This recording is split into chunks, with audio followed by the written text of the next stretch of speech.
తత్కాల్ టికెట్ల దుర్వినియోగం ప్రయాణికులకు తీవ్ర ఆందోళన కలిగిస్తోంది. 24 గంటల ముందు విడుదలయ్యే ఈ టికెట్లు సెకండ్లలో అమ్ముడవుతుండటంతో సామాన్య ప్రయాణికులు తీవ్ర ఇబ్బందులు పడుతున్నారు. బాట్లు ఏజెంట్ల దందా దీనికి ప్రధాన కారణం. టెలిగ్రామ్, వాట్సాప్లలో 40కి పైగా ఏజెన్సీ గ్రూపులు చురుకుగా పనిచేస్తున్నాయని వెల్లడైంది.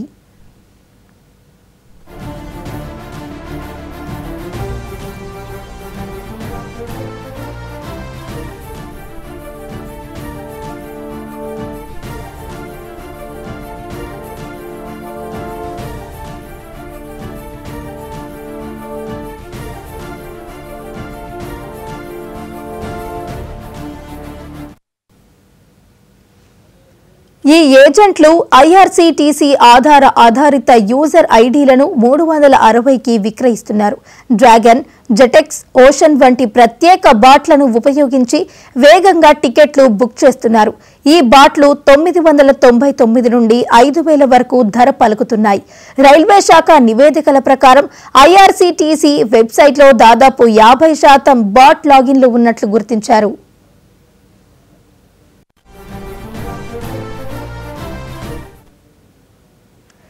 ఈ బాట్లు మాల్వేర్ ఫైళ్లు, ట్రోజన్ వైరస్లుగా కూడా పనిచేసి యూజర్ల సమాచారాన్ని దొంగలిస్తున్నాయి.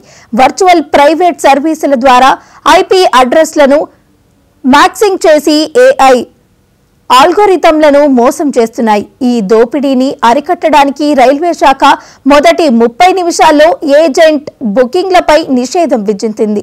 అలాగే 2.5 కోట్ల ఫేక్ ఐఆర్సీటీసీ యూజర్ ఐడీలను సస్పెండ్ చేసింది. ఆధారిత బుకింగ్ సౌకర్యం ఉన్నప్పటికీ ఏజెంట్లు దోపిడీకి కొత్త మార్గాలను అన్వేషిస్తున్నారు. ఈ టికెటింగ్ మాఫియా కార్యకలాపాలు నిజమైన ప్రయాణికుల హక్కులను హరిస్తున్నాయి. ఇక ఇదే అంశానికి సంబంధించి మరింత సమాచారాన్ని మా Delhi bureau chief Shirish live లో అందించడానికి సిద్ధంగా ఉన్నారు. శిరీష్, చెప్పండి.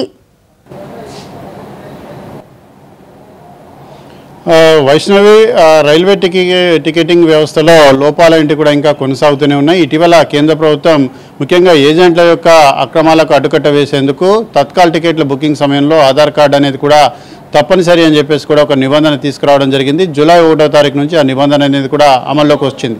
అయితే అయినప్పటికీ కూడా ఏజెంట్ల యొక్క మోసాలు కూడా కొనసాగుతున్నాయి. సాధారణంగా రైల్వేలో ఏదైతే రైల్వే శాఖ కొన్ని అత్యవసర ప్రయాణాల కోసం వెళ్లే వాళ్ళ కోసం తత్కాల్ అనే విధానాన్ని ప్రవేశపెట్టడం జరిగింది. ఆ తత్కాల్ విధానాన్ని కూడా ఏజెంట్లు సొమ్ము చేసుకుంటున్నారన్న ఆరోపణలు కూడా వినిపించాయి.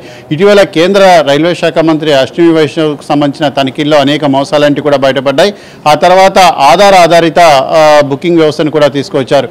అయితే దాన్ని కూడా ఇప్పుడు ఈ ఏజెంట్లు అదేవిధంగా సైబర్ నేరగాళ్లు తమ యొక్క స్వప్రయోజనాల కోసం వాడుకొని నిజమైన ప్రయాణికుల యొక్క ప్రయోజనాలను కొల్లగొడుతున్నారన్న ఆరోపణలు కూడా వినిపిస్తున్నాయి.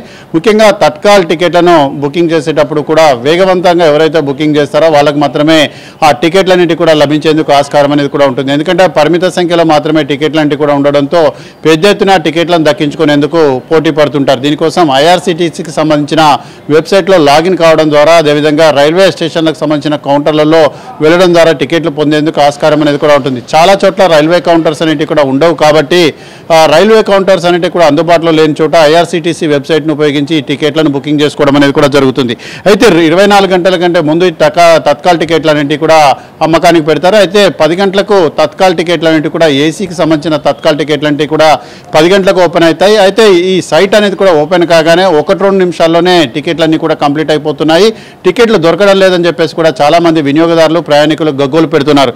సో ఈ నేపథ్యంలో కేంద్ర ప్రభుత్వం దీన్ని మార్చేందుకు కొన్ని ప్రయత్నాలంటే కూడా తీసుకురావడం కూడా జరిగింది. అయితే దాన్ని కూడా ఈ ఏజెంట్లు దాన్ని కూడా వీళ్ళు ట్రాక్ చేయడం అనేది కూడా జరుగుతుంది. ముఖ్యంగా ఈ టెలిగ్రామ్ అదేవిధంగా వాట్సాప్కు సంబంధించిన ఒక 40కి పైగా గ్రూపులంటే కూడా దేశవ్యాప్తంగా తయారు చేశారు. ఇందులో పలు ఏజెన్సీలకు సంబంధించిన గ్రూపులంటే కూడా ఉన్నట్లుగా కూడా తెలుస్తోంది. సో మొత్తం మీద కూడా ఈ ఐఆర్సీటీసీ ఆధారిత యూజర్ ఐడీలన్నింటినీ కూడా అమ్మకానికి పెట్టినట్లుగా కూడా సమాచారం. ఎందుకంటే దాదాపు ఒక్కొక్క ఐడీని 360 రూపాయలకు అమ్మకానికి పెట్టారు. అంటే వేరే వాళ్ళ యొక్క ఐడి మీద దీన్ని క్రియేట్ అనేది కూడా చేస్తారు. దాని మీద దానికి సంబంధం లేని వాళ్ళకు, అంటే ఐడి ఎవరి పేరు మీద అయితే క్రియేట్ అవుతుందో దానికి సంబంధం లేని వాళ్ళు టికెట్లు బుకింగ్ చేసి వాళ్ళకి టికెట్లన్నింటి కూడా అంటగడతారు. దీనివల్ల ఎవరైతే దేశద్రోహులు, తీవ్రవాదులు, అదేవిధంగా సంఘ విద్రోహ శక్తులన్నింటి కూడా వీటి ద్వారా టికెట్లు బుకింగ్ చేసుకొని తమ యొక్క అడ్రస్ను వాళ్ళు దొరకకుండా చేసే అవకాశం అనేది కూడా ఉంటుంది. ఎగ్జాంపుల్గా చూసినట్లయితే ఏ అనే వ్యక్తికి బి అనే వ్యక్తికి సంబంధం ఉండదు. అయితే ఏ అనే వ్యక్తి నార్మల్ వ్యక్తి అయి ఉంటాడు, బి అనే వ్యక్తి తీవ్రవాదో లేకపోతే ఇంకో అయి ఉంటాడు. సాధారణంగా ఈ వెబ్సైట్లలో కానీ లేదంటే కౌంటర్లలో కానీ టికెట్ బుక్ చేసేటప్పుడు మన యొక్క అడ్రస్, ఫోన్ నెంబర్ అనేది కూడా ఇవ్వాల్సి ఉంటుంది. సాధారణంగా ఒక వ్యక్తికి సంబంధించిన ఐడి మీద టికెట్ అనేది కూడా బుకింగ్ చేసినప్పుడు ప్రయాణించే వ్యక్తి యొక్క పేరు మాత్రమే ఉంటుంది. మిగిలిన చిరునామా, మిగిలిన వివరాలన్నీ కూడా ఎవరైతే ఐడి క్రియేట్ చేస్తారో వాళ్ళవి మాత్రమే ఉండే అవకాశం కూడా ఉంది. సో దీన్ని కొంతమంది విద్రోహులు, సంఘ విద్రోహ శక్తులు, తీవ్రవాదులు తమకు అనుకూలంగా వినియోగించుకొని దేశ భద్రతకు ముప్పుగా పరిణమించే అవకాశం ఉందని చెప్పేసిన ఆందోళన అనేది కూడా వెలువడుతున్నాయి. ముఖ్యంగా ఏజెంట్లు, బాట్లు అంటే ఇది ఏదైతే టికెట్ బుకింగ్ ప్రక్రియ అనేది కూడా వేగవంతం జరగడానికి ఒక ప్రత్యేక సాఫ్ట్వేర్ అనేది కూడా ఏర్పాటు చేస్తారు. దీన్ని సాంకేతిక భాషలో బాట్లు అని చెప్పేసి కూడా పిలుస్తారు. ఈ బాట్లన్నిటి కూడా క్రియేట్ చేసి వాటిని కూడా అమ్మకానికి పెట్టినట్లుగా కూడా సమాచారం.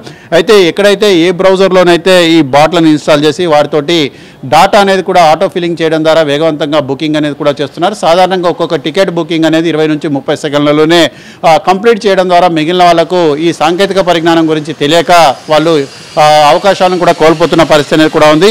సో మొత్తం మీద కూడా దాదాపుగా ఒక్కొక్క బాట్ అనేది కూడా 1000 రూపాయల నుంచి 5000 వరకు కూడా అమ్ముతున్నట్లుగా తెలుస్తుంది. ముఖ్యంగా డిమాండ్లు ఎక్కువగా ఉన్న రూట్లలో ఈ బాట్లను ఉపయోగించి సాధారణ ప్రయాణికులకు, సామాన్యులకు దక్కాల్సిన టికెట్లన్నిటి కూడా ఈ ఏజెంట్లు కొల్లగొట్టి లాభాలన్నిటి కూడా దండుకుంటున్నట్లుగా కూడా ఆరోపణలన్నిటి కూడా వచ్చాయి. సో దీనిపైన రైల్వే శాఖ దృష్టి అనేది కూడా సారించింది. భవిష్యత్తులో ఏదైతే ఈ బాట్ కానీ లేకపోతే ఫేక్ ఐడీలు కానీ ఉపయోగించి బుకింగ్స్ ఏదైతే చేస్తున్నారో వాటికి అడ్డుకట్ట వేసేందుకు కేంద్ర ప్రభుత్వం, ముఖ్యంగా కేంద్ర రైల్వే శాఖ చర్యలన్నింటి కూడా తీసుకునే అవకాశం అనేది కూడా కనపడుతోంది.